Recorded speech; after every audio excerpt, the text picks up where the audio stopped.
En 2011, 81% de la population du Canada vivait dans un centre urbain, alors qu'en 1911, seulement 45% constituaient la population urbaine.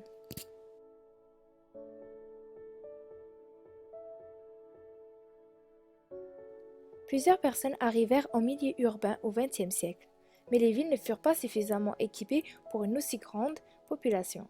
Les quartiers durent emménager des infrastructures afin d'accueillir les nouveaux arrivants, c'est-à-dire les immigrants, les ouvriers, etc.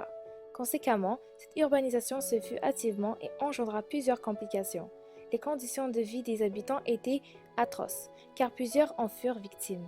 Cependant, le gouvernement instaura des solutions pour remédier à de telles situations. Ainsi, l'urbanisation marqua aussi le début d'une préoccupation des villes. À partir de la fin du XIXe siècle, l'urbanisation s'intensifia. En effet, la population rurale n'étant plus en mesure de répondre à ses besoins fut attirée par les emplois qu'offraient les villes, c'est-à-dire dans les manufactures. Des nouvelles villes ont vu le jour et un grand nombre de villes existantes, telles que Montréal, ont connu des taux de croissance. À cause de la construction des maisons très collées, du manque d'infrastructures sanitaires ainsi que de l'absence de services dans les quartiers très peuplés, plusieurs maladies furent répandues étant donné les circonstances. Entre autres, la variole, le choléra et la diphtérie.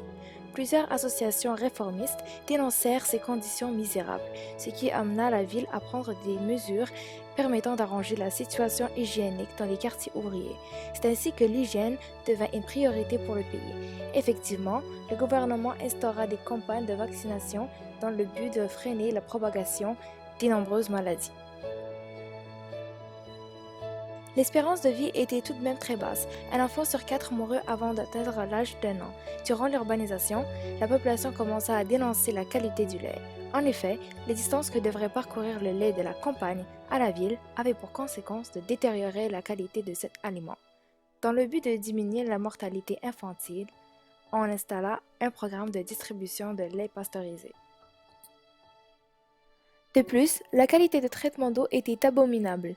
Les citoyens versaient leur eau usée dans la rue avec les autres débris causés par les activités urbaines. Cela n'engendra pas seulement une odeur répugnante, mais contribua également à la pollution. Certaines mesures furent encore une fois adoptées pour améliorer la situation. Effectivement, la ville de Montréal mit en place un système qui filtre et chlore l'eau.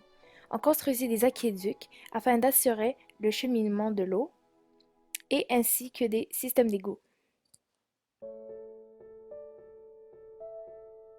D'autres services étaient offerts aux citoyens, par exemple l'éclairage des rues, l'électricité qui se rend jusqu'à certains quartiers et usines, et les municipalités créèrent des parcs afin d'offrir des espaces verts dans le but de rendre la vie meilleure.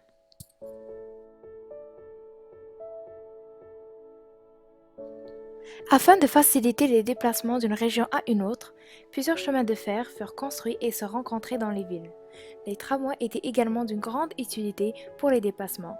On asphaltait les rues principales car l'asphalte était une matière plus résistante et on vise également à diminuer la poussière.